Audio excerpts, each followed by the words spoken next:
This must be Johnson's anomaly. I just really hope that's clear, because we'd got 2 anomalies to the future, one in the at the racetrack and one in Johnson's HQ, and it's just trying to make that distinction. Well, in fact, yesterday I was actually fixing that anomaly shot you've just seen, so that it's very clear that the creatures fly through it, and we burn out and reveal ourselves in the crystal building. So we know they've gone into the... What's actually really clear is that Hannah's jacket costs £600 and my shirt costs $4.99. Just that. Well, I think that's really clear. I think that tells you what you need to know about looking after the talent. Yes, who will tolerate what, and also that I needed 3 of them. So I knew it was going to come up towards the end of this programme that we needed to make sure that we that's could... great. That looks really, rip it in half. good. I think the moral is, Jason, that the day you come in looking like Hannah is when you get a £600 jacket. Okay, fair dues.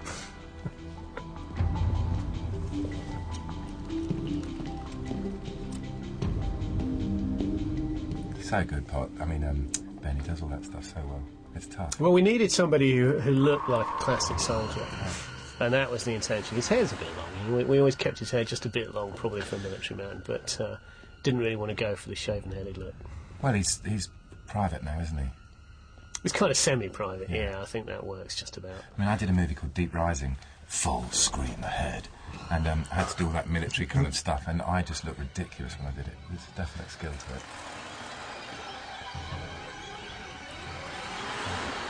It's something we missed in the second series. We didn't really have a military man, that's right. and it's something we felt we really need to have back on board. Here's the Megopteron.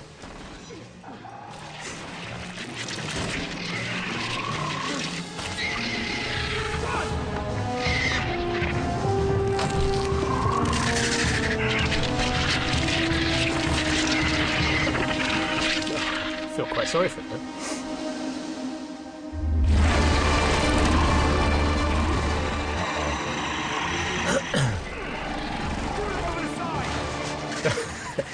Those bales are very well conveniently placed there. Well, Tim, what is that? We tried to feed into the idea that the HQ had been abandoned and cleared out by Santa Claus. By Santa Claus. Oh, the Royal Mail, yeah.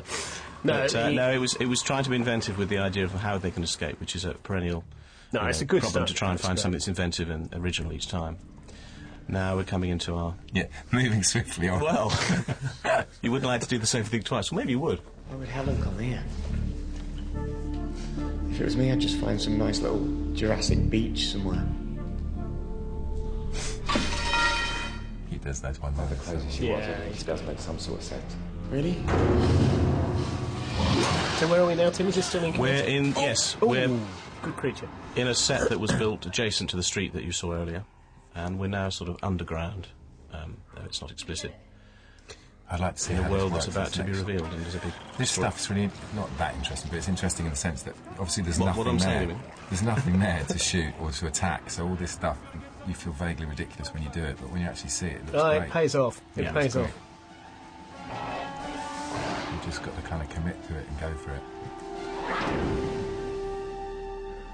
The thing is, that's the way it's going. I mean, a lot of jobs you're going to get, there's going to be that kind of thing. CGI is becoming a factor in all sorts of things, and even things that aren't creature shows. Or one of the things I found as we went through the series was that the storyboards that were created at the outset to try and plan the work that the CG department would provide would always have to be updated because they were like another cast member. Yeah. You would find that when the actors were on set and the scene was sort of developed in the performance stage, you would have to revisit every single creature shot.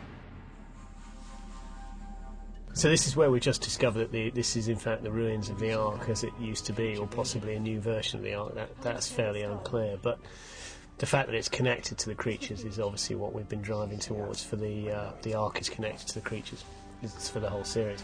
It's kind of a Planet of the Apes thing, really. The idea that you find a ruined version of something you knew. It's quite a haunting image, I think. They find the Statue of Liberty, don't they? Yeah, in Planet of the Apes, that's one of the great moments. I think this is the best Megopteron moment.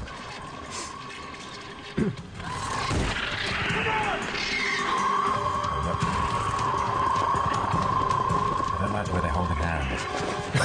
I always wanted my character... Got some issues there. I always wanted my character to have an affair with... What, with Ben? With Ben, yeah. Yeah.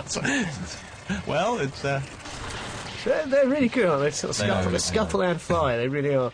That's great. And this is the classic electrifying the wire fence thing. I suggest you don't try this at home. All the way through 9 episodes, I've tried to, whenever there's someone that had to save Layla, I've always tried to be the person to do it, thinking that the scriptwriters would realise. You think that she'd be grateful? Well, there'd be a natural chemistry, and they'd write in that we're having an affair and stuff. But no, it's Ben Mansfield. No, she's crazy about him. You can tell just by looking. Look, she keeps turning around. I never get the girl. You're getting the girl in the next series, Justin. Just not necessarily that girl. There they go. Oh, fried.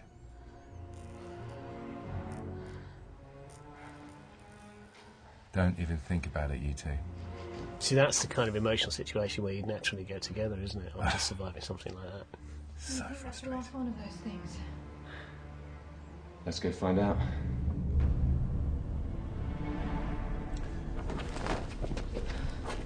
And this is the anomaly room, isn't it? Yeah. It is the anomaly room. In fact, it's a shot we